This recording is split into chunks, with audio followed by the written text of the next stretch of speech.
Welcome to MS TV. ఈరోజు వైరా మున్సిపాలిటీకి వచ్చేసామండి. ఫస్ట్ వార్డ్ కాంగ్రెస్ కౌన్సిలర్ అభ్యర్థిగా టికెట్ వచ్చినటువంటి మోరు శ్రీకాంత్ గారిని ఈరోజు కలవడానికి వచ్చేసాము.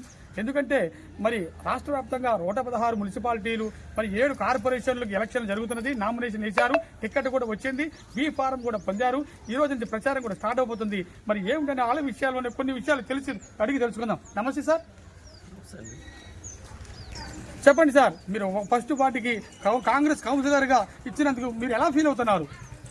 ముందుగా 1వ వార్డు ఓటర్లందరికీ నా హృదయపూర్వక నమస్కారాలు. నాకు కాంగ్రెస్ పార్టీ టికెట్ ఇచ్చి నా మీద నమ్మకం ఉంచి నాకు టికెట్ ఇచ్చినందుకు ఎమ్మెల్యే రామదాస్ నాయక్ గారికి, మా కాంగ్రెస్ పెద్దలకి అందరికీ హృదయపూర్వక నమస్కారాలు తెలియజేస్తున్నాను. నాకు ఈ టికెట్ ఇచ్చిన కాంగ్రెస్ పెద్దలకి, ఎమ్మెల్యే రామదాస్ నాయక్ గారికి, ఈ వార్డు 1వ వార్డుని గెలిపించి ప్రజలకి అభివృద్ధి కార్యక్రమాలు చేసి నా వంతు నేను కృషి చేస్తానని అనుకుంటున్నాను. చెప్పండి సార్, మీరు కౌన్సిలర్గా మరి రావడానికి గల కారణాలు ఏంటో మనకు తెలియవలసింది. నేనేదో సంపాదించుకోవడానికి రాలేదు, ప్రజలకు సేవ చేయాలనే ఆలోచన ఉంది. దాని మీద కౌన్సిలర్గా అయితే కొన్ని పనులు అవుతాయని చెప్పేసి డెవలప్ చేయాలి. ఇలా చదువుకున్నాను, డిగ్రీ కంప్లీట్ చేశాను. దానివల్ల సేవ చేయాలనేది ఆలోచన ఉంది. వచ్చారు సో ఇలా నన్ను గుర్తించి నాకు టికెట్ ఇచ్చారు. మరి ఈ యొక్క వార్డులో మీరు గతంలో ఎటువంటి ఏమైనా సేవా కార్యక్రమాలు ఏమైనా చేస్తున్నారా? మేము ఈ వార్డులో కొంతమంది పెన్షన్స్ ఇప్పించాము, అట్లనే సదరన్ సర్టిఫికెట్లు ఇప్పించాము, అలానే ఇందిరం మిల్లులో ఒక 20-30 ఇప్పించాము.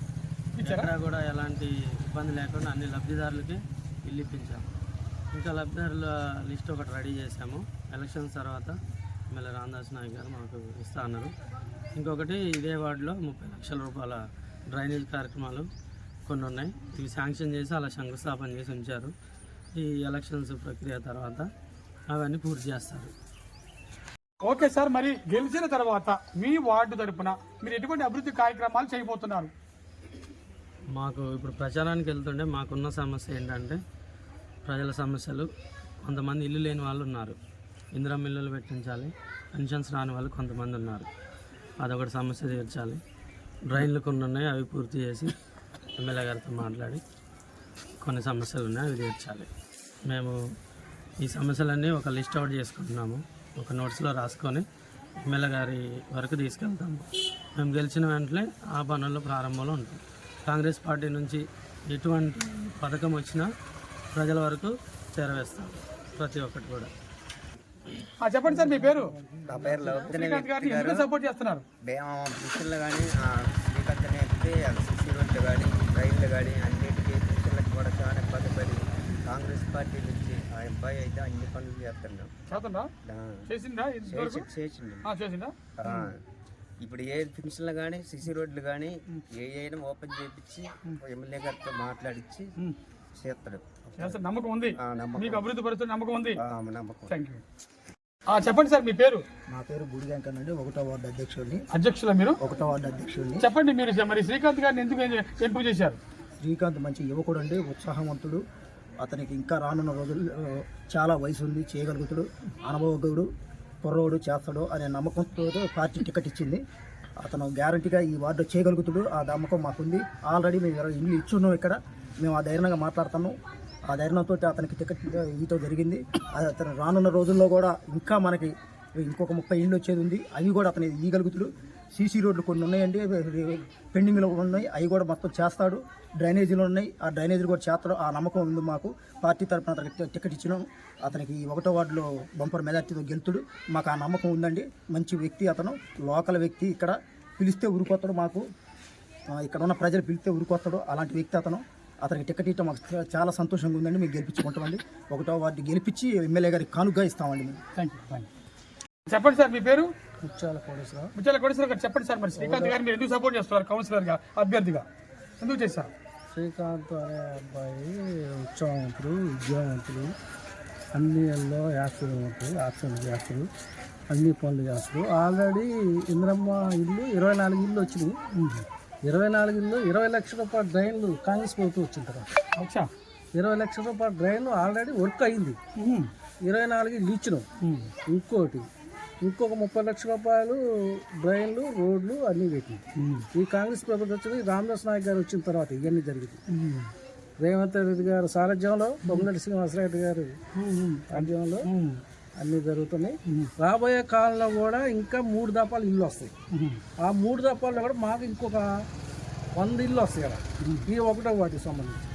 ఈ 100 ఇల్లులో కూడా నిరుపేదలకి, అస్సలు లేని వాళ్ళకి, పింఛన్లు లేని వాళ్ళకి, వృద్ధాప్యం భర్తలు చనిపోయే వాళ్ళకి అన్నీ చేస్తాం.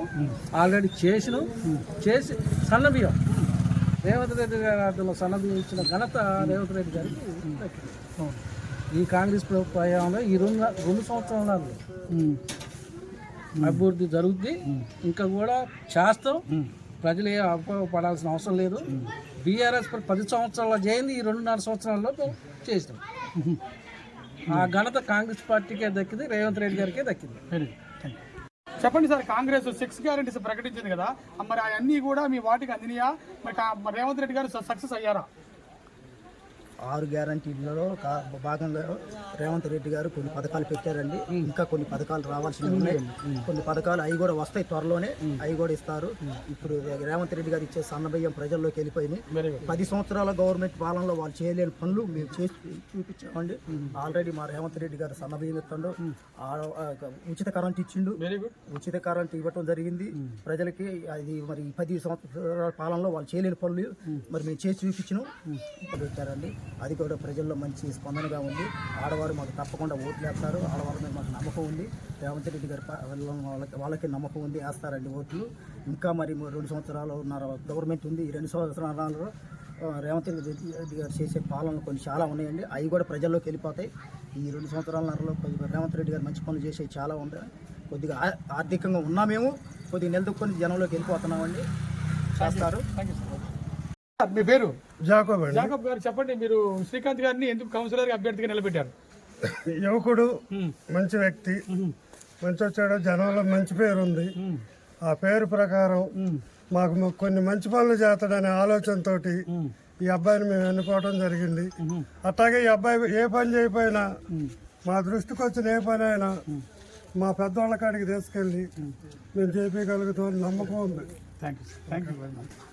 చివరిగా మీ 1వ వార్డు ఓటర్లకి, ప్రజలకి మీరు ఏమని అభ్యర్థిస్తున్నారు, ఏమని చెప్తున్నారు? మొదటగా నేను కౌన్సిలర్ అభ్యర్థిగా కాంగ్రెస్ పార్టీ నుంచి టికెట్ తెచ్చుకున్నాను. చాలా కష్టపడ్డాను. నా కష్టపడే పనిని చూసి ఎమ్మెల్యే గారు, కాంగ్రెస్ పెద్దలందరూ నన్ను గుర్తించి నాకు టికెట్ ఇవ్వడం జరిగింది. ఈ వయసులో నాకు టికెట్ ఇచ్చిన ఎమ్మెల్యే రామదాస్ నాయక్ గారికి, నాతోటి కాంగ్రెస్ పెద్దలకి, నన్ను గుర్తించిన మా నాయకులకి అందరికీ హృదయపూర్వక నమస్కారాలు తెలియజేస్తున్నాను. ముఖ్యంగా ఈ ఓటర్లే 1వ వార్డులో ఉన్న ప్రతి ఒక్క ఓటర్లకి, నేనేంటో చిన్నప్పటి నుంచి నన్ను చూస్తూనే ఉన్నారు. ఎక్కడ కూడా నా మీద ఎలాంటి మచ్చ లేదు. నన్ను ఒక్కసారిగా ప్రతి ఒక్కరిని చూశారు. 30-40 సంవత్సరాల నుంచి రాజకీయం చేసే ప్రతి ఒక్క నాయకుడిని చూశాను. అయినా అభివృద్ధి ఏం జరగలేదు. వైరా మున్సిపాలిటీ అయిన తర్వాత ఇక్కడ మా వర్గం నుండి చూసుకున్నా, కాంగ్రెస్ వర్గం నుండి ఏది చూసుకున్నా సరే 1వ వార్డు నుంచి చాలా అభివృద్ధి పనులు జరిగాయి. మొత్తం సిమెంట్ రోడ్లు పడినాయి, డ్రైనేజీలు పడ్డాయి. అలానే 10 సంవత్సరాల్లో ఒక ఇల్లు అని బీఆర్ఎస్ గవర్నమెంట్లో, 2 సంవత్సరాల కాంగ్రెస్ గవర్నమెంట్లో 1వ వార్డుకి కేవలం 20 ఇల్లులు ఇచ్చాం. రానున్న రోజుల్లో ఎమ్మెల్యే రామదాస్ నాయక్ గారు ఇంకా 3 దఫాలు ఇల్లులు ఇస్తారు. 20 వేసుకున్న 60 ఇల్లులు ఉంటాయి 1వ వార్డు నుంచి. ఈ ఏరియాలో అనేది ఒక్క పాతిలు కూడా కనబడినాను నన్ను గెలిపిస్తే. డ్రైనేజీలైనా, సిమెంట్ రోడ్లైనా ప్రతి ఒక్కటి ఆల్మోస్ట్ అన్నీ అయిపోయాయి. ఇంకా మిగిలిన డ్రైనేజీలు కానీ అది ప్రతి ఒక్కటి లిస్ట్ అవుట్ చేసుకున్నాను నేను. ఎక్కడైతే ఇల్లు లేవో, ఎవరికైతే పెన్షన్స్ రావట్లేదో, ఎవరైతే ఇబ్బందులు ఉన్నా ప్రతి ఒక్కరు నేను గుర్తించాను, నా దగ్గర ఉంది. నన్ను కాంగ్రెస్ పార్టీ కౌన్సిలర్గా నన్ను గెలిపించిన తర్వాత మొదటగా నేను మొదలుపెట్టే పనులే ఇవి. దయచేసి ఈ ఒక్కసారి నన్ను గెలిపించండి. యువకుడిని, మిమ్మల్ని నమ్ముకొని నేను దిగాను. నన్ను ఒక్కసారి గెలిపించండి. Thank you.